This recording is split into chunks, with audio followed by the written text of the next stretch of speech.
Hey guys, Justin here with Just Tech, and today I'll be giving you my review of the OnePlus X. Now, budget is a word that's been around for a long time now, and it's usually meant to imply low-end product and a lot of times even lower expectations. However, recently, I'm excited to say that this has not been the case. Case in point, the OnePlus X. For $250, you get a premium handset with materials to match. Do you have to sacrifice anything? Sure.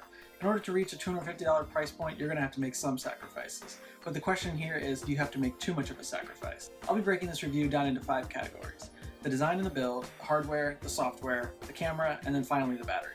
So let's get started. Starting with the design and build, I'll just skip right ahead and say you're getting premium flagship design and materials for a budget price here with the OnePlus X. Crafted from metal and glass, it feels fantastic in the hand, cold and industrial in the best way. I'm so pleased to see more and more Android manufacturers incorporating metal into their devices. The phone itself is flanked by 2 pieces of Gorilla Glass, much like the Nexus 4 and the iPhone 4 and 4S, but just be careful. This phone is slippery, very slippery. To put that in perspective, I placed this phone on top of a book on my nightstand to charge it. I got a notification, the phone buzzed, and took a dive onto the floor. The book itself had a slightly glossy cover, but none of my other phones have ever had this problem. Place the OnePlus X on a couch armrest or any sort of inclined surface, and it'll be making its way to the floor in no time. To stop this problem, I've installed an awesome carbon fiber skin from Dbrand onto the back. Aside from making sure it's not kamikazing onto the floor from wherever I place it on, it's also added some much needed grip. And let's be honest, carbon fiber looks badass, and no one does it better than Dbrand. In between the glass, which curves and melts perfectly into the sides, you have an anodized aluminum band that runs all around the device. As if being made of metal wasn't great enough, it also has chamfered ridges that run all around this band, which adds grip and a great sense of style and flair. It looks awesome when the chamfers catch the light, and I'm very happy OnePlus added this feature as it adds form and function. As for hardware, up front you're looking at a 5-inch 1080p OLED display. Now with OLED you're getting deep blacks and bright vivid colors. While it's nowhere near as saturated as the AMOLED panels you would find on Samsung's Galaxy phones, you're getting what looks to be a much more accurate color representation. The 441 pixels per inch makes for a very crisp, very enjoyable reading and viewing experience for text and videos. I've thoroughly enjoyed watching YouTube videos and other types of content on this phone, and for $250, OnePlus really knocked it out of the park here. One other thing that makes videos so enjoyable, the speaker. Although it's not front-facing like the ones you'll find on the Nexus 6P, it sounds really good. Much better than you'd expect from a side-facing speaker, and much better than the device's price tag would lead you to believe. What I find most enjoyable about the display is the bezels, or actually lack thereof. OnePlus managed to fit a perfectly sized 5-inch display into a very compact device. It ends up feeling like a much smaller, more pocketable or manageable phone, while still delivering a big enough screen to make movie watching or gaming enjoyable. The side bezels are small enough to allow the screen to fit into a smaller footprint, and the top and bottom bezels are big enough to allow you to hold the phone in landscape mode, but not too big as to make the device bulky or unwieldy. Finally, on the front, you'll find an 8-megapixel front-facing camera. No selfies this time, guys, but just know that it'll be more than serviceable for those of you who might indulge. On the back, you'll find a 13-megapixel camera with the f2.2 aperture. The camera itself takes some really great photos, but of course I'll get more into that when I get to the camera section. On the right side of the device, you'll find your volume rocker, power button, and SIM card SD card tray. The power button here is textured, which is nice, but so is the volume rocker. The ridges aren't as big as I would have hoped for, and the buttons themselves don't really stick far enough out for my liking. Unfortunately, they also feel slightly mushy, and while I never feel like I won't get a nice hit, I do wish there was just a bit more travel here. The SIM card SD card slot is actually quite a neat feature. While you can use a single SIM card and an SD card for expandable storage, you can also forego the SD card and use 2 SIMs. A dual SIM card slot was first introduced on the OnePlus 2, and while not useful to a large majority of people, it's still a pretty neat addition. On the bottom, you'll find a micro USB port, no USB Type-C here like on the OnePlus 2, along with your speaker and microphone. On the left, you'll find an alert slider. OnePlus introduced this hardware feature on the OnePlus 2, and I really enjoyed using it on that device as well as here on the OnePlus X.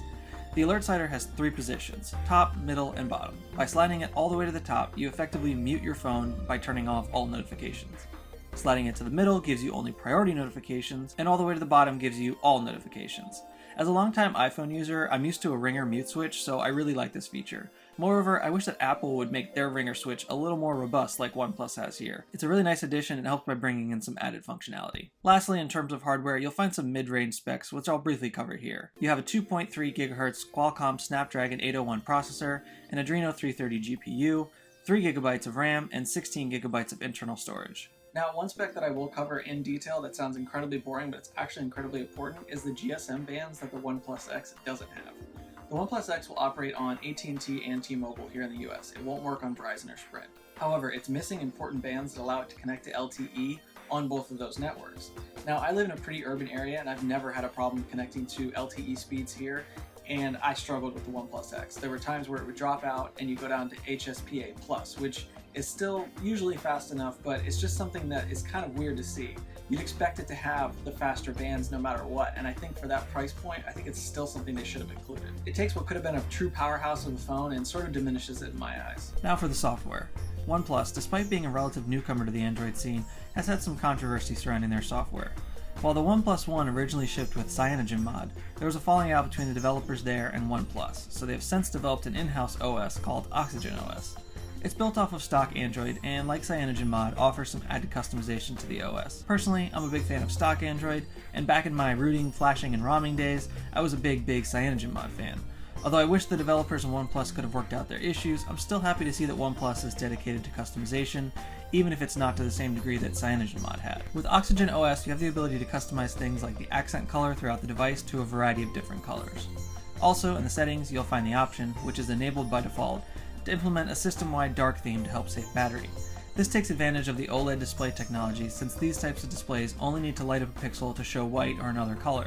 If it only needs to show black, the pixel can stay off, and the less pixels you have active, the less battery the screen will consume. If anyone caught my 3rd generation Moto G review, you'll know that I'm a big fan of active display, and OnePlus has saw fit to use something similar with the OnePlus X. Unlike the Moto G though, the OnePlus has a leg up here in that the OLED display is better suited to this type of feature, which will lightly pulse any notifications and the time whenever you pick up the phone. Within the notification shade, you have the ability to customize the icons shown and their order. I really like this since I can't stand icon clutter, so being able to effectively get rid of some icons I know I'll never use helps a lot with my OCD.